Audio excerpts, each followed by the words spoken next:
Well, friends, a new age of Godzilla cinema is finally upon us. With the release of Godzilla Minus One, we are seeing the first Toho Godzilla movie in 7 years since Shin Godzilla, not counting the Polygon anime films because the movie has not yet arrived in Canada. We didn't get the early fan experience event like the United States did.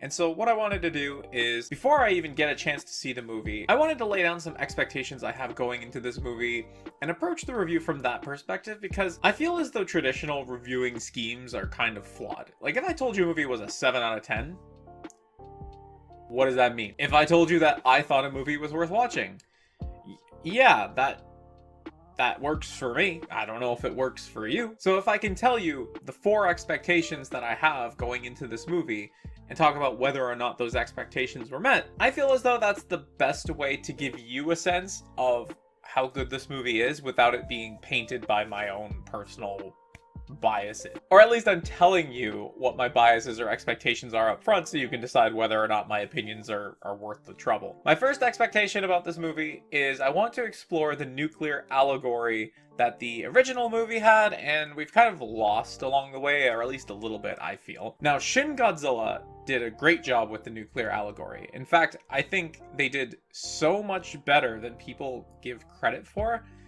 In fact, I'm going to make a video talking about Shin Godzilla because there's a lot to unpack there. But other than that, when's the last time you really felt like they explored the nuclear allegory of Godzilla? As I was thinking back on the Heisei series, they never really dabble into sort of what message they have regarding nuclear energy until the very end of the last movie, where, you know, they're flying away in the helicopter, Godzilla's melted down, and the woman's like, oh, we paid for all that stupid use of nuclear energy.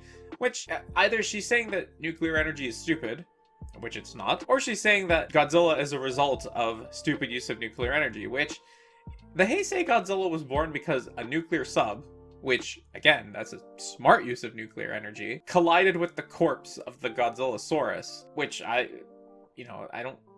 nobody intended for that to happen. And then burning Godzilla happened because Godzilla found a natural uranium deposit below Birth Island, which nobody could have prevented. So that line at the end of Versus Destoroyah just seems kind of like a throwaway, just to say, oh yeah, that nuclear energy bad, nuclear energy bad. So with Minus One, I'm really hoping they go back to the roots of Godzilla as a nuclear allegory and come away with some kind of theme or message. My second expectation for Godzilla Minus One is a grounded human story. Now, grounded is a relative term, and you might say that it's a story about a giant radioactive lizard. So how grounded can it be in the first place? And okay, yeah, fair enough, but also I don't necessarily need Godzilla blasting a hole into the middle of the earth just to talk shit to Kong in a movie like this. As for it being a human story, I feel as though when Godzilla has a solo movie, when there isn't another monster to look forward to having Godzilla go to blows with, I feel as though the story needs to be told in a way such that it follows the humans reacting to Godzilla. A movie that was just focused on Godzilla rampaging through a city would be fun for like maybe a few minutes or so, but we're being sold on this idea of a post-war Japan where everything has been taken from these people, and then Godzilla shows up and manages to take even more away.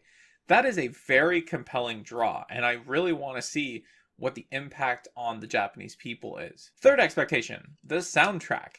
The 2 trailers we've gotten so far have had some really great scores to them, and I'm always amazed how much a good score can add to a scene, or even sometimes how much a bad score can take away from a scene. I'm also hoping that they don't directly use some of the older Godzilla tracks like they did in Shin Godzilla, because as much as I appreciated hearing those tracks again, I didn't feel as though those tracks made sense with the scenes that they were used in, and it almost felt as though the scenes were being undercut by the use of music that didn't quite fit it. The original tracks in that movie, like Who Will Know and Persecution of the Masses, I think those are great tracks, and I think that they make sense for the scenes in which they're used. Or Godzilla coming ashore with the original Godzilla theme, that makes sense. But other scenes like with the trains, they probably could have used something different. From what I can tell of the track names on the soundtrack listings that have come out, it doesn't look like they're going to be reusing a lot of the old music, or at the very least, if they do, it's going to be remixed or adapted for the movie. And so I'm very excited to see, or rather listen, to how the music influences the movie. And finally, CGI. I've seen a lot of folks talking about how the CGI in -1 just doesn't work for them. And, you know, I think that's a fair perspective to have. Like, I think with the use of CGI, there's a certain threshold of quality that you need to hit in order to be immersed into the film. And I'm receptive to the idea that that threshold differs from person to person. But also, I think it's important to remember that this movie was made on a budget of $15 million US, which is, I think, 10% of Godzilla vs. Kong. And even Godzilla vs. Kong, not all of the CGI looks great. So for me, as long as the CGI doesn't look like The Rock in The Scorpion King, I don't see it being a big issue. I will say, though, that in some of the marketing materials, when Godzilla is doing his atomic breath, he moves so fast that does kind of take me out a little bit. He looks like a character in Super Smash Bros. Charging a smash attack. But I'm hoping that that's a more isolated incident in the one clip I've seen in the commercials. So those are the 4 expectations I have going into Godzilla -1, which I am seeing tomorrow night. I'm going to cut it here, and I will talk to you again once I've seen it. So, see you on the other side. Well, shit. You know, despite adding a whole bunch of muted words to my Twitter, I still managed to see a ton of people talking about how good this movie was, and it is absolutely deserved. Before I go too much into spoiler territory, let me just tell you about those 4 expectations I laid out and how well the movie actually did with them. So, bang. There you go. It's going to be hard for me to kind of unpack those without delving into spoilers, so from this point out in the video, consider yourself warned, there will be spoilers. So let's talk about these points in order from least discussion to most discussion. CGI. CGI looked great in the movie. Outside of that one scene that I mentioned before, I would say that Godzilla looked really good. And there are some scenes in the movie where if you told me that you actually built like the head or neck or torso of Godzilla and they filmed dragging it through the water, I would believe you. Not that it's the CGI's fault, but Godzilla's movement, his walking, does look a little bit stiff. He kind of does a thing where like he propels himself forward and then he stops, but then the sudden stop of momentum like makes him jiggle a little bit, so it's just kind of like And the way that I interpret that is that Godzilla's not used to being a giant radioactive monster. Well, he kind of is. At least not at that scale. And so when he's walking, he's still trying to like figure out his balance and things like that. You don't see him move too aggressively on land. Like he does that big roar in the trailer and then he approaches the train, but he's not like running after the train. He's not trying to hunt it down. He very calmly walks up to it before clamping down. So all in all, CGI, pretty good. Music, very good. While they did reuse some of the older tracks from the Godzilla film history, they did manage to put them into places where I thought that they actually did add to the scene rather than detract from it. And in the final confrontation with Godzilla, there's a remix of one of the old tracks, which adds, I would say, a lot of tension and a lot of duress to the scene. It makes you, as the viewer, actually quite stressed out as to what's about to happen. The new musical pieces that we've seen in those trailers, they're in the movie, they're used pretty well.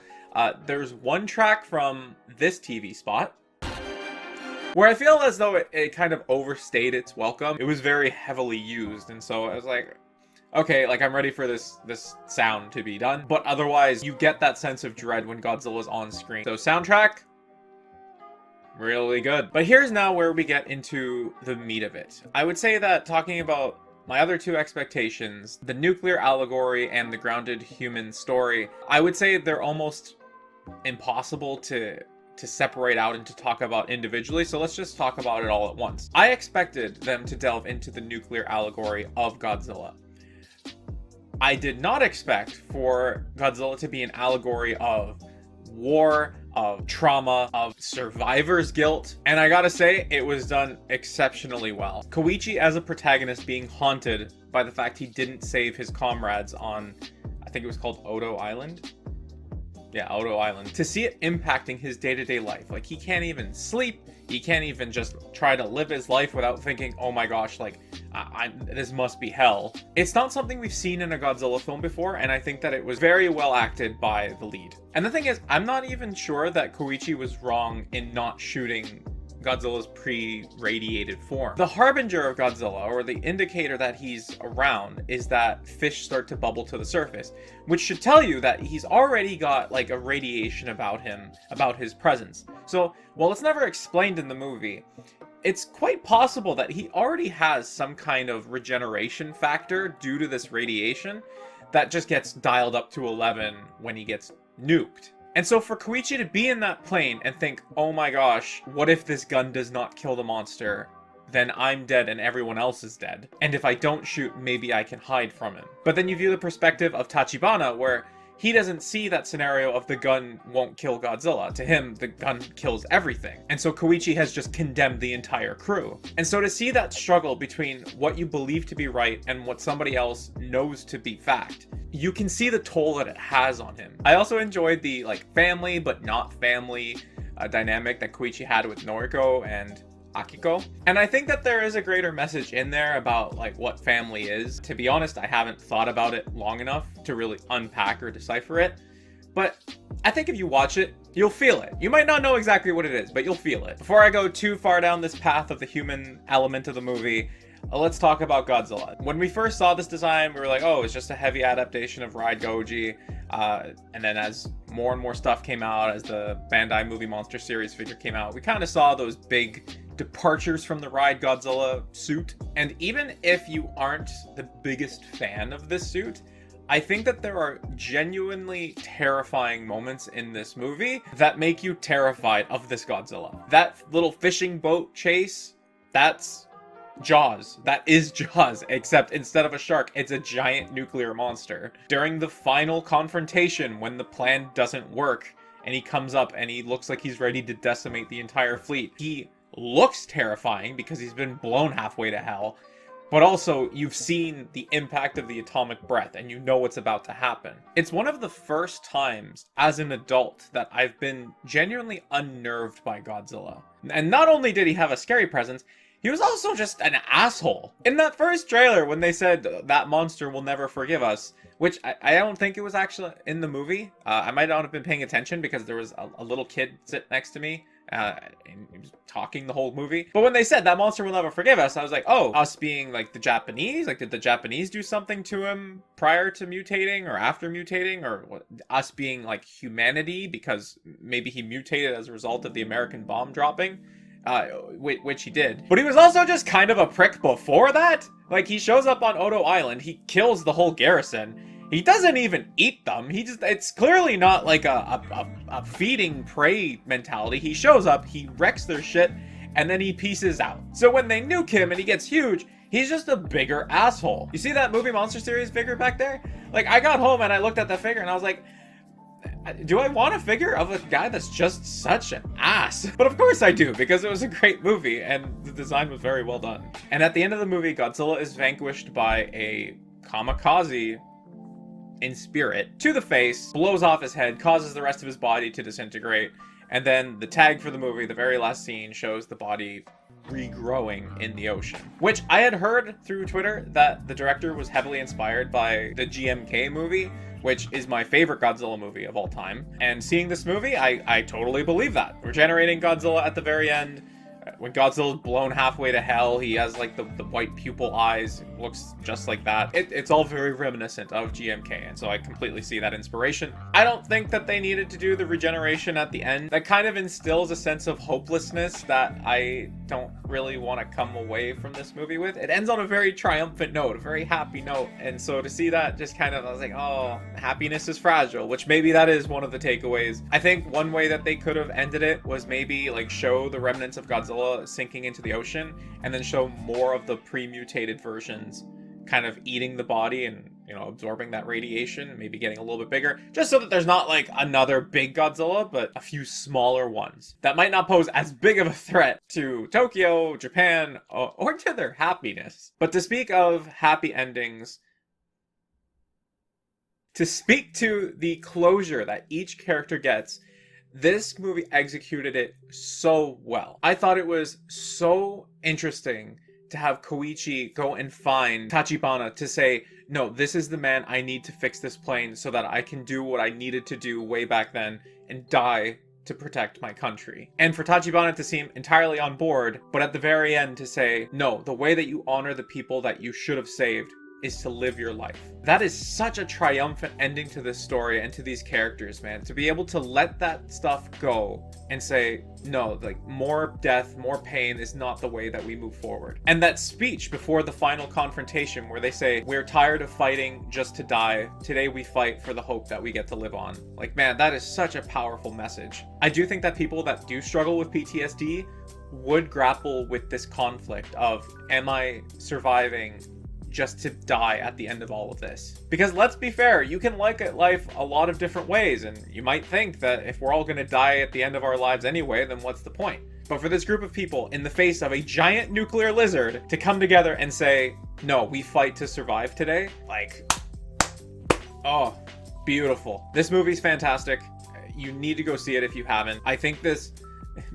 color me biased. I think that this is a strong contender for the best movie I've seen all year. The competition hasn't been exactly stiff, but regardless of whatever else came out this year, this movie stands on its own merits, and it does amazingly. So I've seen some folks wondering if, since they adapted the Ride Goji suit for this movie, if they'll adapt the Rodan or the King Ghidorah from Godzilla the Ride. First of all, I don't think that this universe needs other kaiju in it. I don't think it really makes a lot of sense. And second, Godzilla is apparently invincible because he's regenerating all the time. So there's no real danger. More likely than not, I think this Godzilla would team up with Rodan or Ghidorah and be like, yeah, let's ruin Japan together. But it does make me wonder, when are we getting that next Heisei series? When are we getting that next Kyu saga? With the continuity with those other monsters. I know that historically, Toho Godzilla movies don't do the best at the box office when they're big monster mash features. So I can see a world where Toho just pitches it to Legendary and says, hey, you guys do the big monster fights, you incur that financial risk, we're gonna continue doing our thing of telling, you know, independent, intimate Godzilla stories. And if Godzilla -1 is indicative of that, sign me the hell up. So what did you think of Godzilla -1? Let me know down below. Thank you so much for watching, and I'll talk to you again soon.